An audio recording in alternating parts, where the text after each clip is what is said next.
ایمان اتنا ہی جذبہ ہوگا جہاد کا، اتنی ہی اثار و قربانی، اتنی ہی محنت، اتنی ہی جد و جہد، جتنا یقین بڑھے گا اتنا ہی جہاد بلند سے بلند تر منازل تک پہنچے گا۔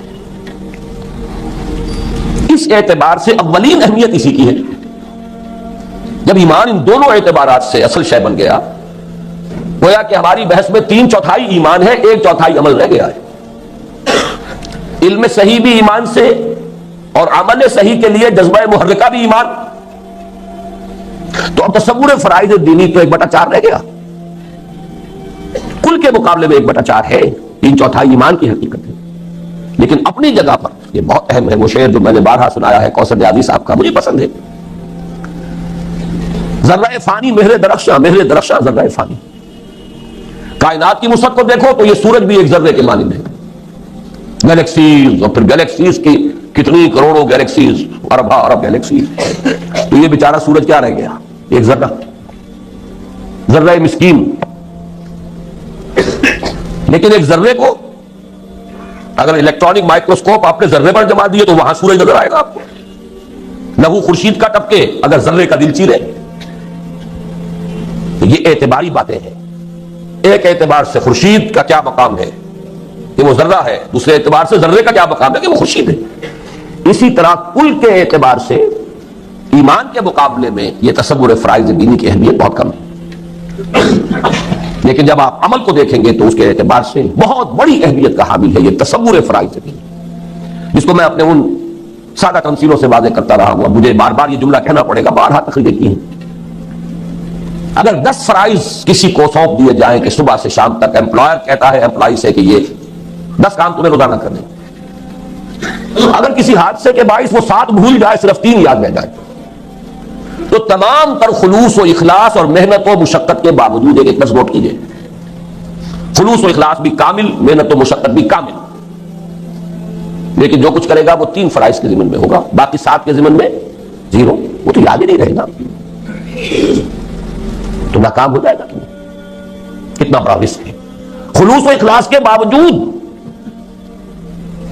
اور پوری محنت و مشقت کے علی الرغم ناکام۔ تو فرائض دینی کا اپنے جگہ پر یہ تصور جو ہے وہ بہت اہم ہے۔ چنانچہ ایمان کی ماہیت، اس کی تفاصیل، اس کے درجات، اس کے حصول کے ذرائع اور اس کے لوازم و ثمرات اہم ترین موضوعات ہیں۔ میں نے جب 3/4 اس کو قرار دیا ہے تو اہم ترین موضوعات تو وہی ہیں، پھر گن لیجئے، ایمان کی ماہیت، اس کی تفاصیل، اس کے درجات، اس کے حصول کے ذرائع اور اس کے لوازم و ثمرات، یہی موضوعات ہیں جن پر اس سال کی جو محاضرات قرآنی ہیں ان پر گفتگو ہوگی 5 خطبات میں۔ میرے نزدیک اس موضوع کی جو اہمیت ہے آپ کو معلوم ہے، کتنے بڑاتے پر میں نے ان موضوعات پر تقریریں کی۔ لیکن یہاں نوٹ کیجئے، لیکن موجودہ محاضرات میں اصل بحث ان پر نہیں بلکہ تصور فرائض دینی پر ہے۔ یہ محاضرات کا لفظ آ گیا تو اس کا پس منظر نوٹ کر لیجئے، جو کہ سرور پر لکھا ہوا ہے۔ مارچ 1985 میں اسی مسجد ہال میں 6 روز تک مسلسل یہ تحریر تھی میری جو موضوع گفتگو رہی۔ اس میں تھوڑا سا لفظی فرق ہوا ہے بعض جگہ پر، وہ میں آپ کو بتا دوں گا، مبادا یہ سمجھا جائے کہ میں نے غلط بیانی سے کام لیا۔ میں نے ایک تحریر مرتب کی علماء کرام سے استصواب کے لیے کہ یہ میرا مطالعہ ہے قرآن و سنت سے اور سیرت رسول صلی اللہ علیہ وسلم سے، کوئی غلطی ہے تو متنبہ کر دی، صحیح ہے تو تصویب فرمائیے۔ 100 علماء کرام کو دعوت دی، جن میں سے 25 حضرات نے تشریف لا کر یہاں تقریریں کی، 25 نے اپنے خیالات لکھ کر دیے۔ ان بڑی بڑی شخصیتیں بھی تھیں اس وقت، میں ان کا بہت ممنون اور مشکور ہوں۔ ان محاضرات کی پوری روداد بھی ساتھ میں چھپ چکی ہے۔ میں اس میں شریک رہا تھا صرف سامع کی حیثیت سے، میں نے ایک حرف، صرف ایک استثناء ہوا تھا، ایک مقرر سے ایک سوال کیا تھا بس، مولانا وحید الدین خان صاحب سے، باقی ایک حرف میں نہیں بولا، میں سامع تھا اور سارے رفقا سامع تھے۔ میں نے اپنے گلے کی بھیڑوں کو بعض اعتبارات سے یہ لفظ صحیح کہہ رہا ہوں، بھیڑیوں کے سامنے پیش کر دیا تھا، اس لیے کہ استہزاء بھی ہوا، تمسخر بھی ہوا، مذاق بھی اڑایا گیا۔ لیکن میں نے رفقا جو اس میں تھے انہیں یاد ہوگا پہلے بڑی بریفنگ کی تھی، ان کا ادب ملوث رکھنا ہے، یہ ہمارے مہمان ہیں، بات پسند آئے نہ آئے سکون سے سننی ہے، صرف آپ لوگوں کو سوالات کا حق حاصل ہوگا، وہ بھی پورے ادب کے ساتھ، باقی مجھ پر جو بیتے بیتے جھیلیے، میں بھی جھیلوں گا، آپ بھی جھیلیں، لیکن میں یہ چاہتا ہوں کہ آپ میرے ساتھ چلیں تو علی وجہ البصیرت چلیں۔ میں یہ نہیں چاہتا کہ میں آپ دوسروں کے اثرات سے آپ لوگوں کو بچا بچا کے رکھوں. تو بچا بچا کے نہ رکھ اسے. تو ڈنکے کی چوٹ چاہتا ہوں کہ آئیں علماء اور بات کریں, گفتگو کریں, میری غلطی مجھ پر واضح کریں. میرے سامنے وہ آیت مبارکہ ہمیشہ بڑی اہمیت کی حامل رہی ہے. قل هذه سبیلی ادعو الی اللہ علی بصیرۃ انا ومن اتبعنی. کہہ دو اے محمد صلی اللہ علیہ وسلم یہ میرا راستہ ہے, میں اللہ کی طرف بلا رہا ہوں, علی وجہ البصیرۃ, اندھیرے میں ٹامک ٹوئیاں نہیں مار رہا ہوں, نہ میں نہ میرے ساتھی جو میرا اتباع کر رہے ہیں. تو مجھے بھی ایسے ساتھی درکار ہیں جو علی وجہ البصیرۃ میرا ساتھ دیں. بہرحال اس میں جو کچھ ہوا وہ اپنی جگہ پر ہے, اس سے مجھے فائدے بھی ہوئے, بعض جزوی اصلاحات ہوئی, بعض وضاحتیں مجھے کرنے کا موقع مل گیا, اس میں کچھ نہ کچھ لفظی تبدیلیاں میں نے کی ہیں. یہ نیٹ اور بہت بڑا فائدہ ہے جو مجھے حاصل ہوا. تو اس لیے یہاں ذکر آیا ہے کہ ان موجودہ محاضرات میں اصل بحث ان پر نہیں بلکہ تصور فرائض دینی پر. الحمدللہ کہ تقریباً تمام مکاتب فکر کے کبار علماء نے تصویر کی پوری کے بعد صحیح ہے. تفصیل تو پھر اس رودات میں پڑھی ہے کہ جو میں شائع کر چکا ہوں. یہاں بھی پھر ایک ترمیم ہے جو میں کر رہا ہوں. فرائض دینی ان کو میں نے صرف ان 3 چھتوں تک رکھا ہے محدود اس تحریر میں. بنیاد کو میں نے فرض سے تعبیر نہیں کیا. اس کے بعد میں نے اس میں ترمیم کی ہے, اور وہ یہ ہے کہ اولین فرض ہے تحصیل یقین کی جد و جہد. یہ بھی فرض ہے. اس لیے میں نے آج 2 آیتیں پڑھی ہیں شروع میں. سورہ نساء کی آیت یا ایھا الذین آمنوا آمنوا باللہ ورسولہ والکتاب الذی نزل علی رسولہ والکتاب الذی انزل من قبل. اے ایمان والو ایمان لاؤ اللہ پر اور اس کے رسول پر اور اس کتاب پر جو اس نے اپنے بندے پر نازل فرمائی ہے, اپنے رسول پر صلی اللہ علیہ وسلم, اور اس کتاب پر جو پہلے نازل فرمائی. تو آمنو یہاں فعل امر ہے. باقی یہ کہ سورہ حدید کے میرے درس میں بھی آیت نمبر 7 آمنوا باللہ ورسولہ وانفقوا میں کرتا رہا ہوں کہ یہاں مخاطب کافر نہیں ہے, مسلمان ہے. اس پوری صورت میں مخاطب کافر ہے ہی نہیں, مسلمان ہے. تو اسے بھی ایک فریضے کی حیثیت سے دیکھ رکھیے. یہ بھی فرض ہے, اولین فرض یہ ہے. البتہ یہ ہے یوں سمجھیے, اب میں نے اسے تعبیر کیا ہے اندر کی کھدائی. ایمان تو اندر ہے نا. اگر آپ کو یہ 3 منزلہ عمارت بنانی ہے تو نیچے بنیاد بھی تو اتنی ہی گہری لے جانی ہوگی. اور یہ بھی نوٹ کیجئے کہ بعد میں بنیاد گہری نہیں ہو سکتی. آپ نے بنیاد ڈالی 1 منزل کی, بنا دی 3 منزلیں, تو گرے گرے عمارت دھسے ہی دھسے. اگر 3 منزل کا آپ کا ارادہ ہے تو اتنی ہی گہری آپ کو پہلے بنیاد ڈالنی پڑے گی. تو معلوم یہ ہوا کہ یہ اندر جو کھدائی کرنی ہے ایمان کی گہرائی کے لیے, تو یہ تو سب سے پہلا کام تو یہی ہوگا. تو اسے بھی فرائض کی فہرست میں شامل کیجئے. لیکن یہ کہ یہ جو سپر سٹرکچر ہے زمین کے اوپر, اصل میں اس موضوع اس تحریر میں ان 3 لیول پر گفتگو ہوئی. اب آئیے 3 اساسی فرائض. اس کو آپ نوٹ کر لیجئے کہ اس کے بعد ہے 3 لوازم.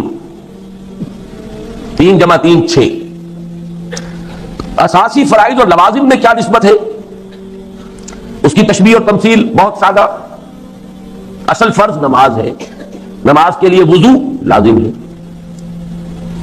وضو کے لیے پاک پانی لازم ہے.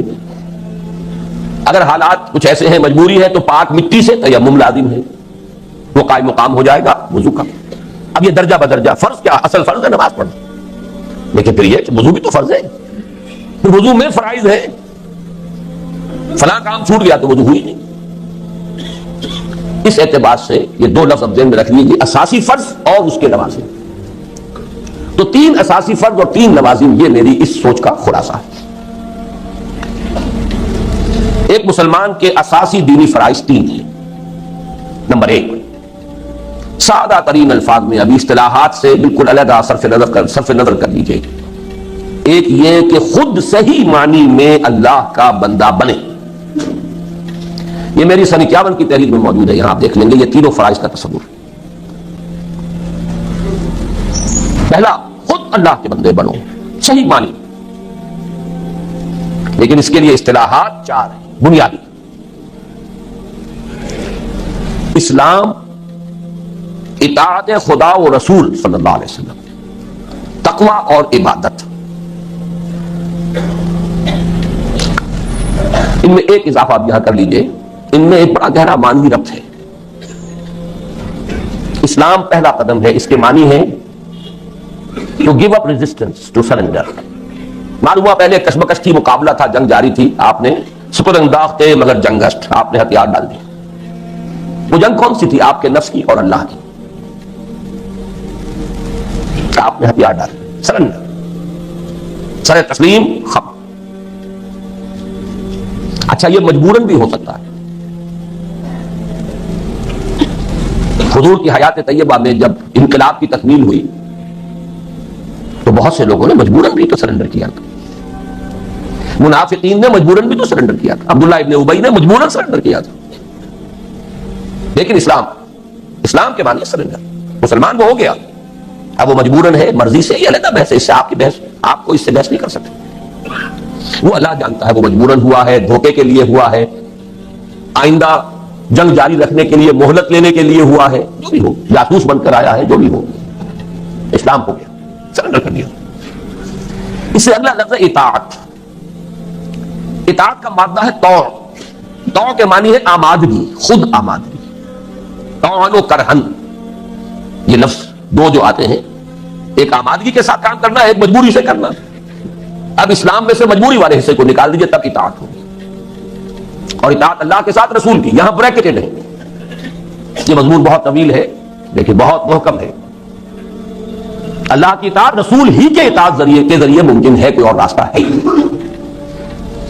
وَمَن يُطِعِ الرَّسُولَ فَقَدْ أَطَاعَ اللَّهَ، یہ اس طرح ادھر سے لے ادھر سے لے لے، یہ طوع کی طرف میں توجہ دلا رہا تھا۔ اسلام سرنڈر، مجبوراً یا آمادگی سے، اس سے کوئی بحث نہیں۔ اطاعت اب دلی آمادگی سے حکم مانگنا ہے اللہ کا، اس کے رسول کا۔ اسی کا ایک منفی رخ ہے تقویٰ۔ تقویٰ کیا ہے؟ بچنا، نافرمانی سے بچنا، گناہ سے بچنا، اللہ کے حکم کو توڑنے سے بچنا۔